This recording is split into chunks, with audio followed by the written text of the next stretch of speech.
hablando de preparativos, acá en la primera pantalla, simplemente introducir lo que son los preparativos. No vamos a entrar en el narrativo todavía, pero preparativos son lo que determinan los preparativos de alguien. Por ejemplo, la magnitud del evento determina la cantidad y la calidad de los preparativos.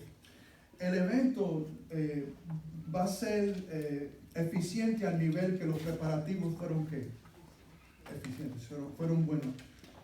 Por ejemplo, la boda de ayer, estaba hablando con el hermano de Eri, muchos preparativos, tremendo evento, wow, eso estuvo precioso, las luces, las mesas, una decoración, bueno, una cosa bien acá, la parte de Alba fue una de las coordinadoras junto con Milena y tantos acá. Me encantó ayer porque vi al cuerpo todo ahí envuelto y ayudando y asistiendo y también celebrando el momento, ¿verdad? La reafirmación, ¿verdad? Del compromiso de Maricé, Xavier hacia el uno al otro a través de los lazos del matrimonio. Eso fue lo que, así que estuvo bien bonito, pero las 5 horas, vamos a decir, que estuvimos allí, las podemos multiplicar por 10, quizás hasta más, de lo que tomó en los preparativos para nuevamente todo llevarse a cabo. Luego el ¿verdad? Después de lo... Así que, nuevamente, el evento va a ser un éxito al nivel que los preparativos fueron, ¿qué? Bueno, eficientes. Hubo dedicación y tiempo, se invirtió tiempo en ellos. Así que con eso en mente, hablando acá, por ejemplo, del narrativo de Jesucristo, el nacimiento, ¿verdad? El preparar el escenario, nuevamente volviendo a la idea del preparativo, asentando las bases, ¿verdad? Para el escenario.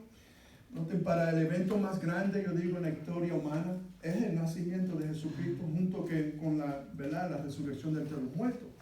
Pero no hay resurrección de entre los muertos si Él no viene primero aquí y nace, ¿verdad? Así que hasta este momento, el evento más grande en la historia humana, sobre el cual fue edificada, noten, eventualmente se edificará la entidad más poderosa del mundo.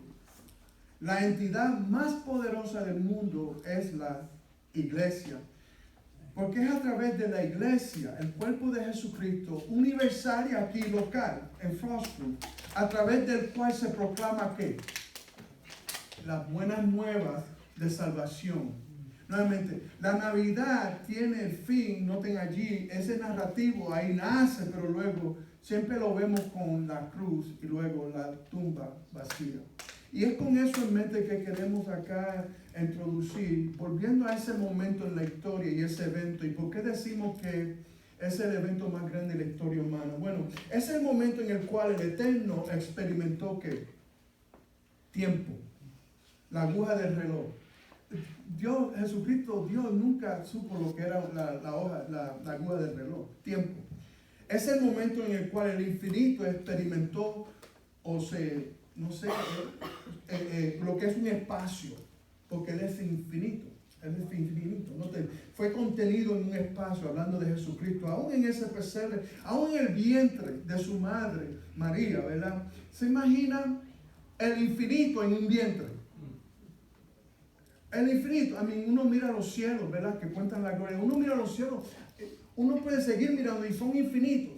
Dios es infinito, el que creó los cielos, pero ahora en un vientre se limitó nuevamente, como que ahí habla de cómo Él se despojó. Bueno, ahí se limitó nuevamente, fue contenido en un vientre y eventualmente en un mundo. Noten, fue cuando la perfección vino a experimentar o experimentó lo defectuoso. No Él, pero el estar aquí, moró entre los defectuosos, como usted y yo, nuevamente por el pecado. El sublime experimentó lo quebrantado, the broken. He which was sublime, perfect, experienced brokenness, lo quebrantado acá abajo. Divinidad vino a morar en la humanidad. Todo con el fin de tomar. Y es aquí, a medida de esta temporada, y esto fue algo que oí, me interesó mucho. apellido, ¿cómo es? Se llama Jonathan, después le doy el apellido, pero él lo ilustró de esta manera, todo con el fin de tomar nuestras manos y ponerlas en las manos de Dios el Padre y unirnos. Eso es lo que vino Jesucristo a hacer. Tomó nuestras manos para unirnos a las manos de Dios el Padre. Solo Jesucristo pudo haber hecho eso. Y eso es lo que celebramos acá nuevamente, es el nacimiento, pero nuevamente tras el nacimiento siempre está la cruz. Y yo siempre veo una tumba vacía, porque si termina en el pesebre, nos quedamos a pie. Él tuvo que luego vivir y morir. Él vivino, él se encarnó, vivió para morir por usted y por mí. Así que me gustaría esta mañana comenzar con los preparativos hablando de lo que es el precursor de Jesucristo, Juan el Bautista, ¿verdad? Y ese narrativo, ¿verdad? El del precursor del Mesías.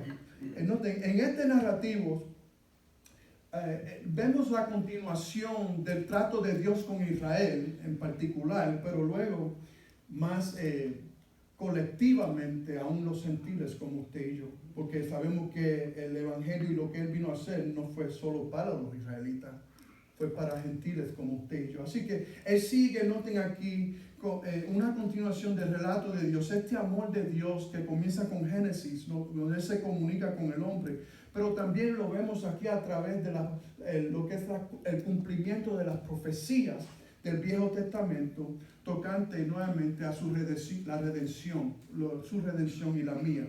Y es lo que vemos aquí nuevamente, esta continuación a través del narrativo del precursor del Mesías, Juan el Bautista.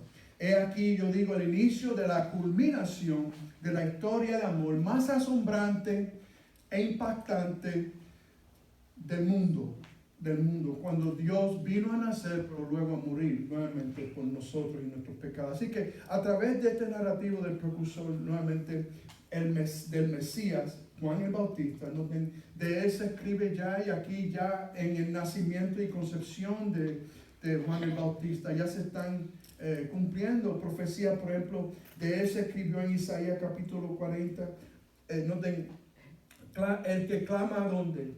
En el desierto, voz del que clama en el desierto, preparad camino a Jehová, enderezad calzada, en la soledad noten a nuestro Dios. Noten, donde no hay nada, allí preparar camino. En otras palabras, allí el texto sigue diciendo que todo valle sea ¿qué? Alzado, todo valle alzado, todo collado y monte ¿qué? Bajado, y todo lo torcido sea ¿qué? Enderezado, y todo lo que es áspero sea allanado. Y eso es lo que Juan el Bautista vino a hacer. Nuevamente en los preparativos tuvo que estar Juan el Bautista, el precursor, el que iba a preparar el camino, llamar al pueblo de Israel al arrepentimiento. Arrepentidos porque el reino del cielo está aquí.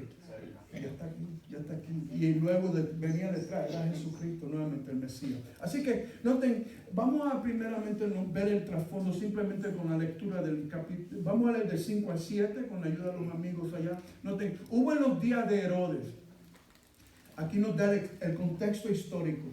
Y hubo en el día de Herodes, rey de Judea, un sacerdote llamado Zacarías, de la clase de Abías. Su mujer era la hija de las hijas de Aarón y se llamaba Elizabeth. Ambos eran justos delante de Dios y andaban irreprensibles en todos los mandamientos y ordenanzas del Señor. Oye, pero había un asunto. No tenían hijos porque Elizabeth era estéril y ambos eran ya de edad avanzada. Así que un poco de trasfondo acá. Hubo en los días de Herodes, más allá que un mero marcador histórico o cronológico, cuando vemos una frase así, hubo en los días de Herodes, eso nos está diciendo algo en cuanto el tiempo, el contexto histórico, cuando esto comenzó a tomar lugar, en los días de Herodes. Esta frase aquí describe el contexto social y político durante el nacimiento de Juan el Bautista. No solo Juan el Bautista, pero sería el de quién? El de Jesucristo también, porque no mucho después nació Jesucristo también. Así que nos da el contexto social y político del nacimiento de estos individuos, nuestros salvadores, Señor Jesucristo, pero primero el precursor Juan el Bautista. Y lo describe como un tiempo con mucha tensión política. El cuadro de esta época es marcado por la subyugación del pueblo de Israel bajo el imperio romano. Ellos vivían allí, pero ellos vivían bajo el dominio, ¿verdad?, del imperio romano. Era el imperio romano el que dominaba. Y en ese tiempo el rey dominaba. Herodes dominaba y controlaba aún el templo y sus sumos sacerdotes para sus propios fines y propósitos políticos. Él usaba aún el templo y los sumos sacerdotes para llevar a cabo lo que él quisiera que se llevara a cabo en ese contexto histórico. Eso es lo que estaba surgiendo. Noten, y él también lo otro que hacía era que explotaba a los israelitas, a los judíos, noten, los cuales para los fondos, el mismo dinero para llevar a cabo sus proyectos y edificios extravagantes y lujosos. Él hacía eso, explotaba a los mismos judíos con esos fines. En otras palabras, lo que tenía era un abuso, una opresión nuevamente y un abuso con los israelitas, con los judíos durante ese tiempo. En pocas palabras, el contexto de estos narrativos que vamos a estudiar en las próximas semanas es uno de mucha lucha, mucha incertidumbre para los judíos durante ese tiempo, mucho sufrimiento y opresión social dado a la tiranía, noten, y abuso del rey Herodes y bajo nuevamente ese imperio romano, cual es el que regía, el dominaba, nuevamente él reinaba. Así que ahí tenemos el contexto histórico. Noten los personajes escogidos para los preparativos. Así que estamos preparando el escenario, pero el escenario hasta el momento viene a ser, la tarima está la cosa no está muy bien que digamos, pero sabemos que hay uno poderoso que está moviendo el narrativo, nuevamente, no solo del precursor, pero eventualmente suyo. Noten los personajes escogidos. Dice aquí un sacerdote llamado Zacarías, de la clase de Abías. Y noten, y su mujer Elizabeth, una de las hijas de Aarón. Una de las hijas de Aarón. Lucas aquí introduce e identifica, por ejemplo, a Zacarías basado en su profesión, su vocación como que sacerdote. Es importante que él va a ir primeramente. Bien importante esa profesión, esa vocación de sacerdote. Noten, dado a su llamado como representante de Dios, noten su liderazgo en las comunidades locales. Los sacerdotes eran los pastores de esos días, los pastores, por decir, los líderes espirituales. Noten, los sacerdotes eran honrados, venerados por los judíos, eran reconocidos. Lo triste es que durante estos tiempos aún los sacerdotes se vendían, estaban corruptos. ¿Saben que fueron los sumos sacerdotes los que conspiraron y hicieron los arreglos para qué? La muerte de Jesucristo. Los mismos sumos sacerdotes. Los sumos sacerdotes fueron los. Así que ahí se ve claramente que hay corrupción y estaban siendo ¿qué? Comprados, noten, para llevar a cabo lo que ellos quisieran. En el caso de los sumos sacerdotes, ellos querían hacerlo, no tenían que pagarle. Ellos querían deshacerse de Jesucristo. Interesante. La situación, no solamente social, pero el termómetro espiritual estaba por el piso, ¿no? Ahí la cosa estaba bien mala en cuanto a eso. Pero en contraste a esto y esa situación viene ¿quién? Zacarías. ¿Sabe qué? Cuando a ustedes se les presenta un diamante, siempre el backdrop usualmente es como negro, para que ese diamante ¿qué? Brille más. Aquí el contexto puede ser oscuro, noten, tenebroso, espiritualmente por el piso, moralmente y la corrupción. Pero ahí Zacarías brilla con Elizabeth. en momentos como estos. Y queremos que pensemos, porque ese contexto histórico corre un poco paralelo con el nuestro. Y sabe que usted y yo somos llamados a brillar en contextos así. Sí, es a lo que Dios nos llama. Él dijo, he said, let your light shine. Deja que tu luz que alumbre para que glorifiquen a nuestro Padre. Así que no te, a little aside, un footnote, como una notita aparte para que vayan pensando que con la introducción, otra identificación aquí también de su esposa como hija de Aarón. Ahora estamos hablando como hija de Aarón, porque de ahí es que viene la línea de ¿qué? De sacerdote. Así que como que le agrega, como que he's beefing up, decimos, he's beefing up his resume. Los credenciales se los está tratando de subir más. Hija, pero no cualquiera, hija de una de las hijas de Aarón. Eso es algo. That's something. Noten, esto fortalece nuevamente sus cualificaciones para lo que está por emprender Juan el Bautista, su hijo. Ya que esto enfatiza la pureza de sus orígenes sacerdotales y que ambos se habían mantenido ¿qué? Fiel. Ellos eran fieles. Y es lo que vamos a ver aquí a través de su carácter. Y ya hemos leído. Ambos en el 6 noten, eran ¿qué? Justos. En el imperfecto, en el original, quiere decir que eran y continuaban siempre siendo, eran conocidos porque eran justos. No es que lo fueron ayer y hoy no. No es que hoy y no mañana. Siempre fueron justos ante Dios. Noten, ante Dios. Noten, esta descripción aquí enfatiza una constante integridad y consagración a Dios. Ellos eran genuinos. Siempre lo fueron y siempre lo eran genuinos. Eran devotos a Dios todo el tiempo. Y lo vamos a ver en lo próximo que nos dice aquí. Noten, andaban irreprensibles en todos los mandamientos y ordenanzas del Señor.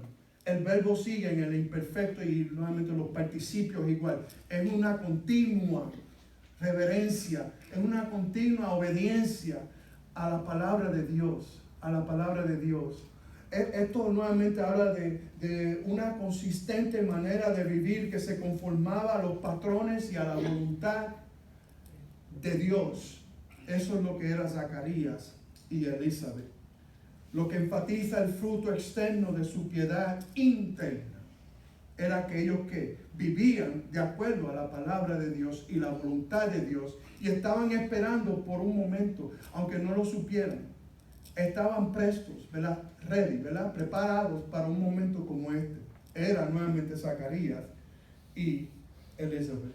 Su fidelidad y compromiso ante Dios es evidente en que eran moralmente puros, sin falta o defecto. Eso es lo que la palabra ahí, irreprensibles, quiere decir. Eran puros. Ahí no hay corte. Eran puritan, ¿verdad? Sin defecto o falta. A ellos nadie le podía hacer, porque no hay reproche en contra de ellos. Así vivían ellos. Nuevamente eran piadosos. Noten, aquí y la idea es que porque guardaban la palabra, porque guardaban todos los mandamientos y ordenanzas de Dios.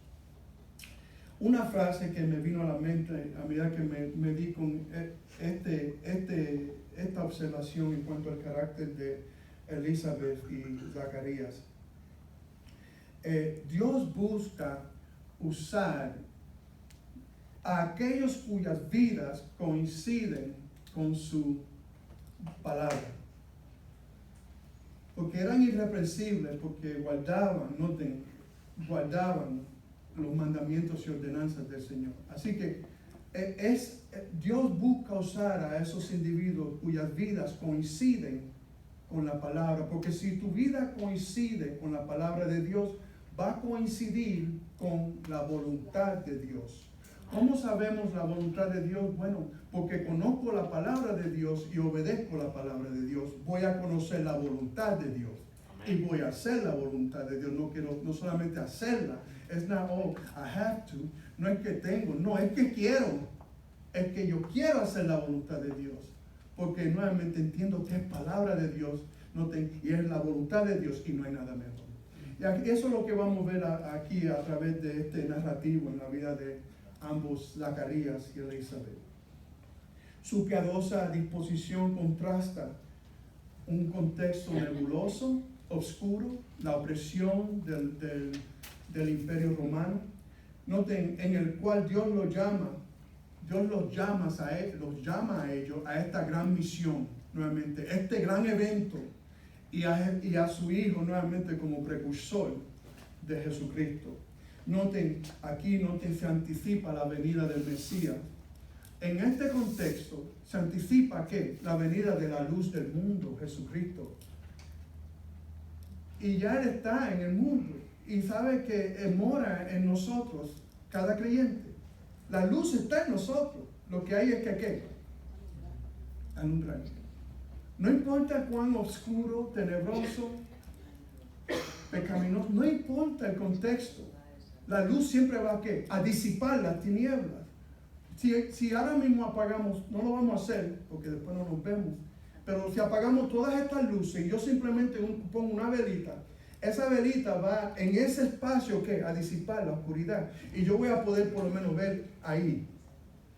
Pero nuevamente nosotros somos llamados a alumbrar allí o aquí, donde quiera que nos encontremos. Esa es la idea. Y eso es lo que hace Elizabeth y eso es lo que hace Zacarías. Noten el dilema, lo mencioné brevemente en la lectura. Ahí en el 7 dice que, y noten que ella no tenía, y era que, pero Dios está por profetizar, ¿verdad? Bueno, el arcángel está por profetizar y dejarles saber que ellos van a tener un hijo. Así que ya estamos esperando que el primer milagro del narrativo, porque tiene que ser Dios nuevamente. Noten, yo digo aquí un poco de tensión en el narrativo. Yo digo, ¿qué narrativo sin tensión nos mantiene despiertos? Difícil. Los narrativos, las historias tienen que tener un poco de drama, ¿verdad? Un poquito de tensión para mantenernos despiertos. Bueno, aquí este no está libre de tensión tampoco. En que ya lo que hemos mencionado, no tenía hijos y era estéril. Ambos eran ya también ¿de qué? Sí, ya el tiempo de procrear para ellos, ¿no? Como en el caso de Abraham y Sara, ¿verdad? Ya estaban ya más allá de esa edad. Pero sabemos que el que Dios es en primer lugar, yo entiendo que ellos y nosotros acá sabemos que es Dios el que bendice que el vientre de la mujer para que concebir. La capacidad para concebir en el vientre de la mujer, eso lo da Dios. Eso lo da Dios. Ya eso es un hecho. Es un hecho. El fruto del vientre proviene de Dios. Es Dios. Y no poder concebir, otro dato, podía ser el resultado de lo que puede ser un castigo, una maldición dado a ¿qué? La desobediencia. Eso también era un dato y un hecho durante esos tiempos. Quizás hoy también, no sé. Pero yo sé que en el Viejo Testamento, cuando una dama no concebía, pudo haber sido dado a ¿qué? Un pecado cometido, y era como un castigo, una maldición. Pero basado en el excelente, ¿verdad? Excepcional carácter y credenciales de Zacarías y Elizabeth, sabemos que este no es el caso con ella, porque ella era ¿qué? Justa, siempre lo fue, seguía haciéndolo y pensaba seguir haciéndolo, y lo sería Elizabeth. Así que la solución al problema no se encontraba con ¿quién? Con esta parejita. Sabemos que no se encontraba con ellos, pero en una intervención que divina, milagrosa. Noten, Dios se encargará de la responsabilidad de que ella dé a luz, que ella conciba. Noten, desde el principio de este narrativo, entonces venimos esperando y anticipando que milagros. Dicen que el nacimiento de Jesucristo es el milagro más grande hasta ese momento en la historia humana. Acá va a ser el precursor, ¿verdad? Va a ser el que va a anticipar. Ya acá va a haber uno a través de Elizabeth. ¿Ha surgido antes? No hay duda de que pueda surgir otra vez. Noten el anuncio del nacimiento. Noten, de Juan. Y aquí lo que vamos a hacer es, porque dado el tiempo, yo voy a leer el narrativo, voy a hacer algunas observaciones y luego concluir.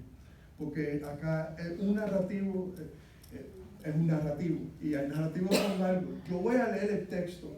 Acá, lo tengo acá con la ayuda de mis hermanos ahí atrás. Entonces luego yo voy a hacer unas observaciones, unos comentarios y luego buscar unas aplicaciones, reflexiones personales.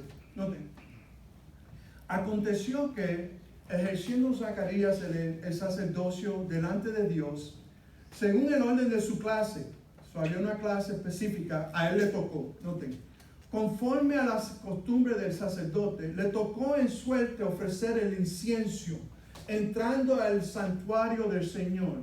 Bien importante, porque en ese momento, y quizás sea la única oportunidad que Zacarías tuviera de entrar allí, a ese lugar, al santuario, en la presencia de Dios, fuese aquí. Había muchos sacerdotes y por eso tenían que hacerlo por suerte. Y solo servían 2 semanas de todo el año.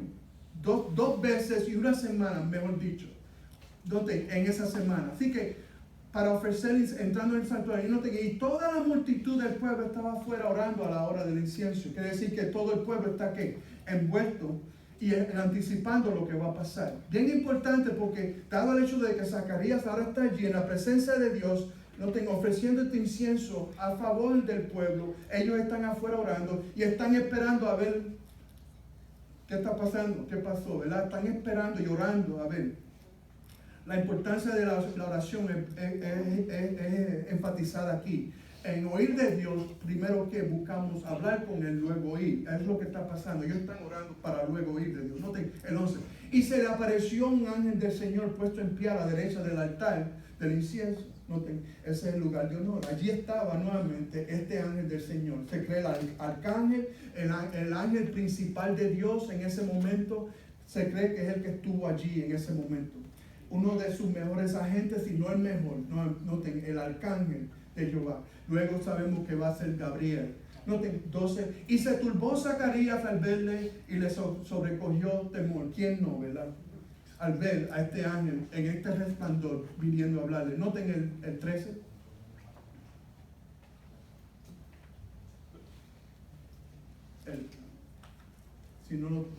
Pero el ángel le dijo, Zacarías, no temas, porque hay temor, obviamente, ¿verdad? Hubo espanto. No temas, porque tu oración ha sido, ¿qué? Oída. Quiere decir que estaban orando, ¿por quién? Siempre estaban orando, pero nunca. Y tu mujer Elizabeth te dará a luz un hijo, y llamará su nombre Juan. Y tendrás gozo y alegría, y muchos se regocijarán de su nacimiento. Porque será grande delante de Dios, no beberá vino ni sidra, y será lleno del Espíritu Santo. Aún desde el vientre de su madre será que él será seleccionado, será santo, noten, consagrado. Desde el vientre ya viene con la mano de Dios y la consagración, noten. Y hará que muchos de los hijos de Israel se conviertan al Señor, Dios de ellos. De los hijos de Israel se conviertan al Señor, Dios de ellos. E irá delante de él con el espíritu y el poder de Elías, para hacer volver los corazones de los padres a los hijos. La solución a la disfunción familiar, el Mesías. Pero comienza con el mensaje de arrepentimiento de Juan el Bautista. Interesante, noten.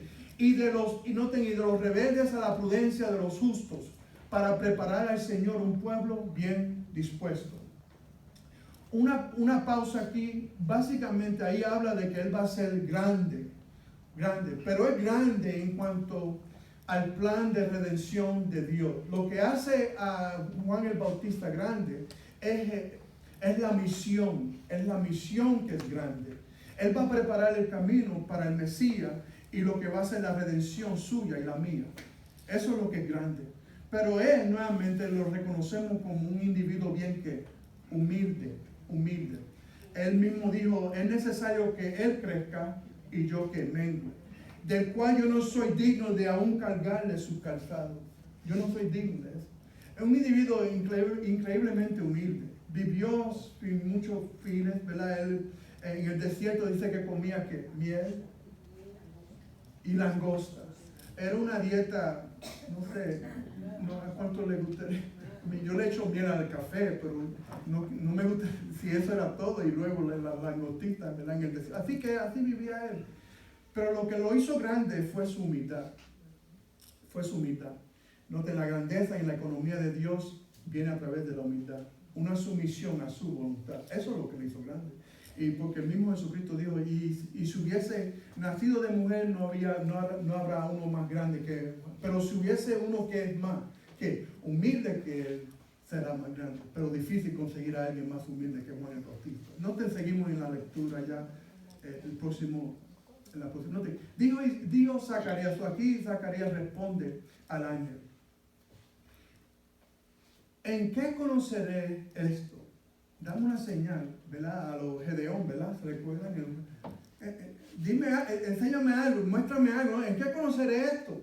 Porque yo soy viejolo, ¿verdad? Viejo, y mi mujer de edad avanzada. Me gustó como dijo lo de la mujer. Tú también, ¿no? Respondiendo, ¿no? El ángel le dijo, yo soy Gabriel.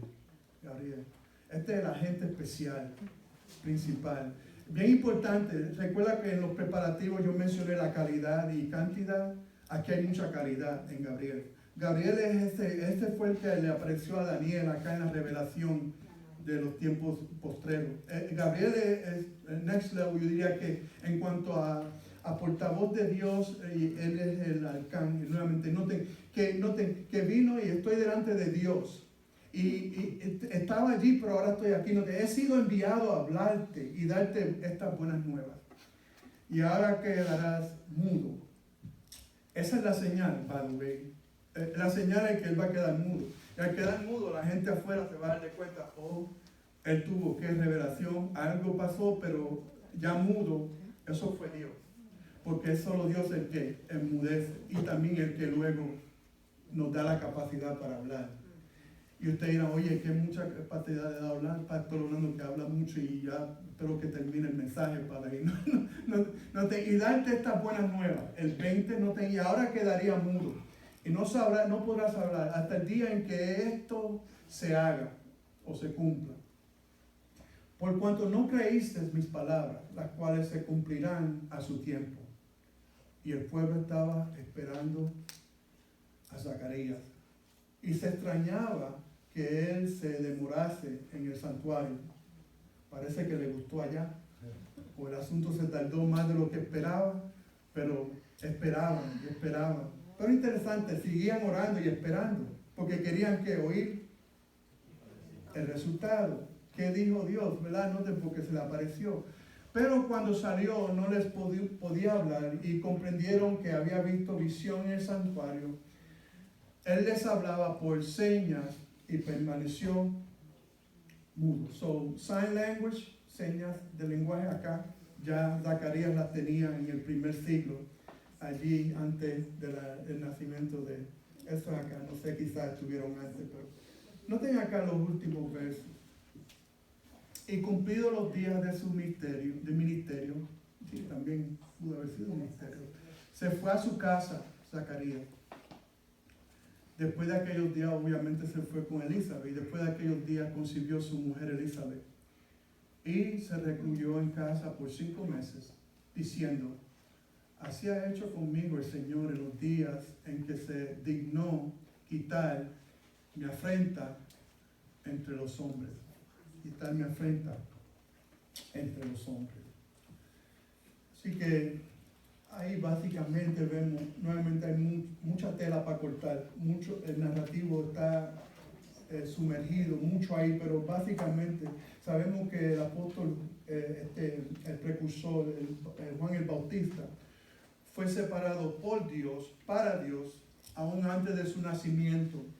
Noten, el que llamaría al pueblo al arrepentimiento fue llamado aún desde su nacimiento y consagrado en el vientre. Se dio allí varias instrucciones también. Su vida será inusual, noten, no normal, bien, no común. Y en su concepción, hablando de Elizabeth, vemos la solución también a la disfunción, pero también vemos la gracia aplicada a la desgracia de no haber concebido hasta ese momento. Así que noten cuando él habla de los padres se unirán a los hijos a los padres. Es a través del Evangelio.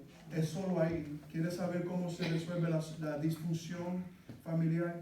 Es a través del Evangelio, la cruz de Cristo. Nuevamente me encanta cómo la gracia de Dios ahí le quita lo que dice Elizabeth y la afrenta, la desgracia de no poder haber concebido antes.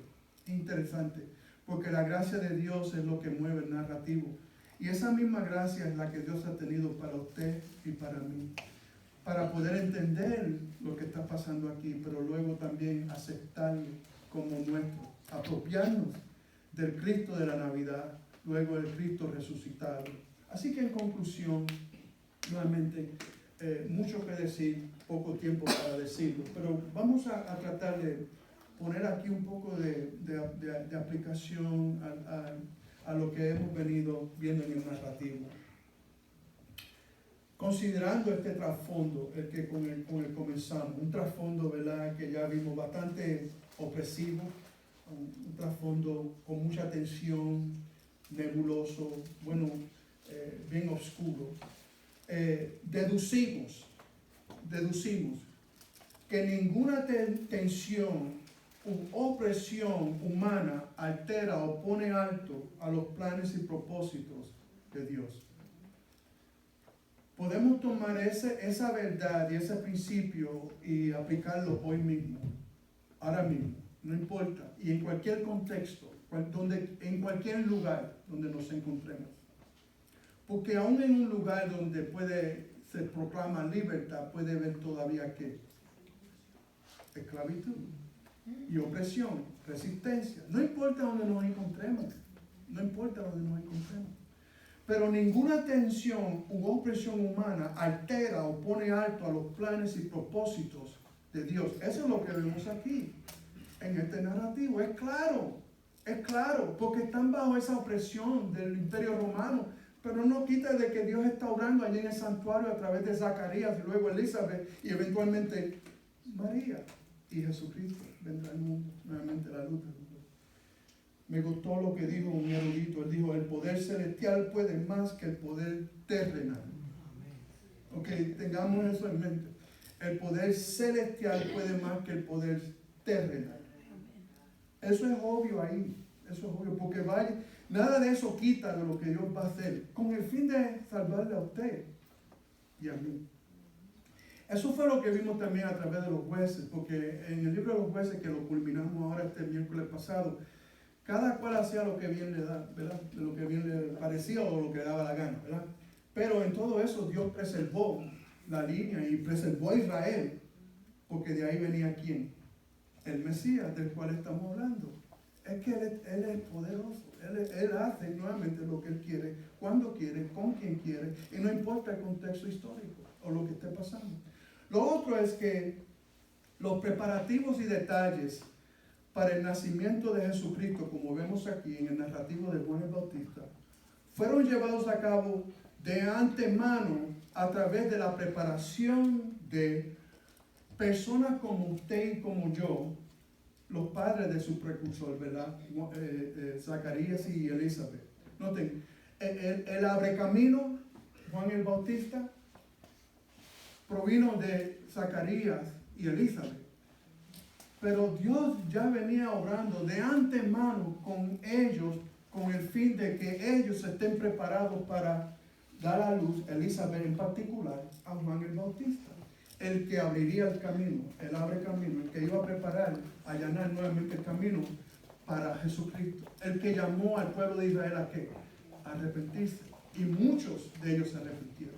Así que ese punto lo hago porque es para que nosotros pensemos en cómo Dios está preparándonos a nosotros para qué.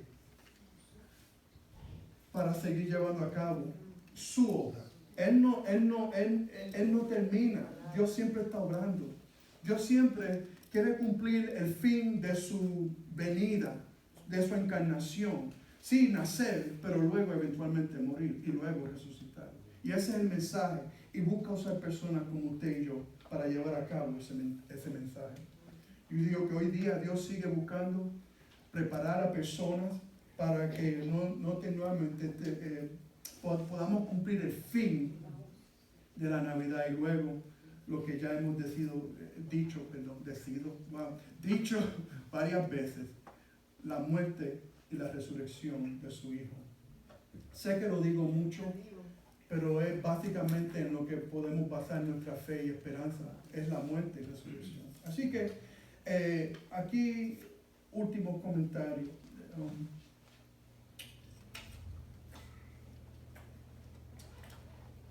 Tras el humilde pesebre, pero también asqueroso pesebre, se encuentra una cruz, una cruenta cruz, no un árbol decorado como el que tenemos aquí, pero una cruenta cruz, rigid, cruel. Yo digo que la mejor manera de celebrar las Navidades es con eso en mente. Si vemos el pesebre, damos gracias, Señor, pero luego a lo que llevó el niño que nació en el pesebre. Fue su salvación y la mía. Bien importante. Quisiera terminar oí un relato también, y es David Jeremiah, para lo que ahora me vino. ¿Recuerda que dije ahorita me viene? Algunas veces el casco le da un tiempito en lo que...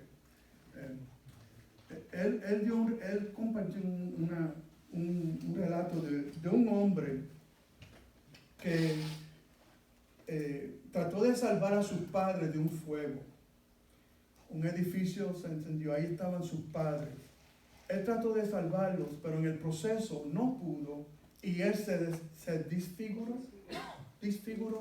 Él se quemó.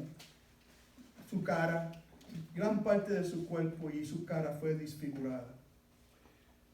Tanto que él no quiso salir de su cuarto, él no salía de su habitación. Es más, no quería ni que la esposa lo viera. Y él vivía recluido, así, dijo, I'm not going. Él se sintió también culpable porque no pudo salvar a sus padres. Tenemos culpabilidad y la desfiguración. Y él decía, no, I'm not going. Y la esposa le rogaba, es ok, puedes salir, está bien.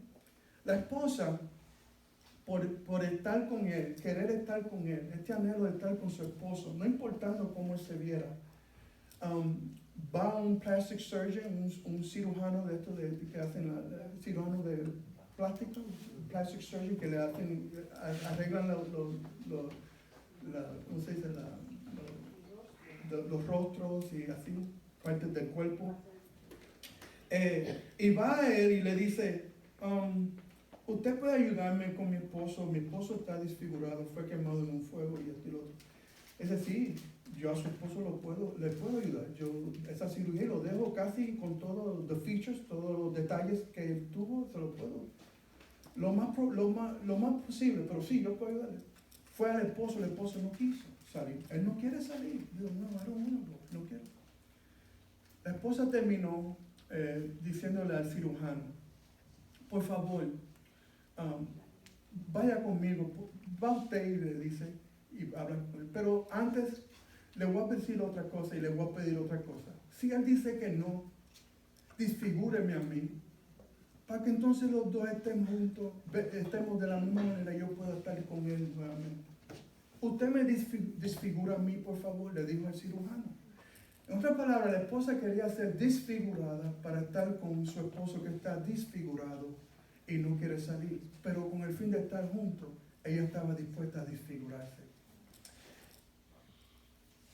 El relato sigue diciéndonos que el doctor fue allá, él no quiso salir, pero le dijo al esposo desfigurado, le dijo, ¿sabe?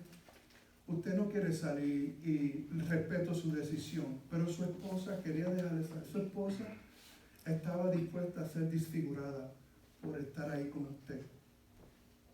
Y al ratito, the doorknob de la puerta y él sale. Al él explicarle eso y decirle eso. Interesante, bien poderoso, impactante. Que esa esposa estuviese dispuesta a hacer eso con el fin de estar con su esposo. ¿Por qué digo esto? Bueno, ya ustedes saben. Navidad tiene que ver con eso. Jesucristo, Dios. ¿Se recuerdan cuando le dije unir nuestras manos con la de Dios, el Padre? nunca podíamos nosotros, por nuestra parte, unirnos a Dios el Padre, porque Él es perfecto. Alguien tuvo que ser que disfigurado. Y es lo que dice Isaías. Su semblante era tal que nadie lo reconocía cuando le cayeron arriba y fue crucificado. Dice que pasaban y decían, horrible. No la cara no se le podía. Y eso es lo que Jesucristo hizo por nosotros. Cuando pensamos en el pesebre, ¿verdad? El nacimiento, pensemos en eso. Y estas navidades, pensemos, Él vino con ese fin de unirnos nuevamente. Él se desfiguró con el fin de que nosotros podamos unirnos al Padre, porque ya nosotros veníamos desfigurados por el pecado. Y Jesucristo nuevamente tomó eso en la cruz por usted y por mí. Pensemos así de esta manera. Va a haber otros narrativos que vamos a seguir, pero algo que nos ayuda a pensar en estas navidades, el verdadero significado. Él vino, sí, nació, pero no murió. Fue desfigurado por usted y por mí, con tal de unirnos al Padre. Oremos. Padre, gracias. Gracias te damos, Señor, por tu Hijo Jesucristo.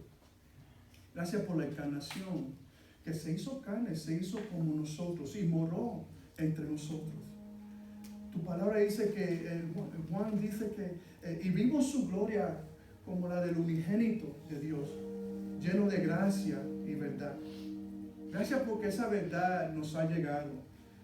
Esa realidad de acuerdo a la perspectiva divina, lo que es real, que tú eres Dios, tú nos amaste y enviaste a tu Hijo Jesucristo a nacer en un pesebre asqueroso, sucio, pero luego ese mismo Jesucristo fue allí a la cruz y murió por nosotros, con el fin de unirnos a ti, oh Dios grande, Dios poderoso.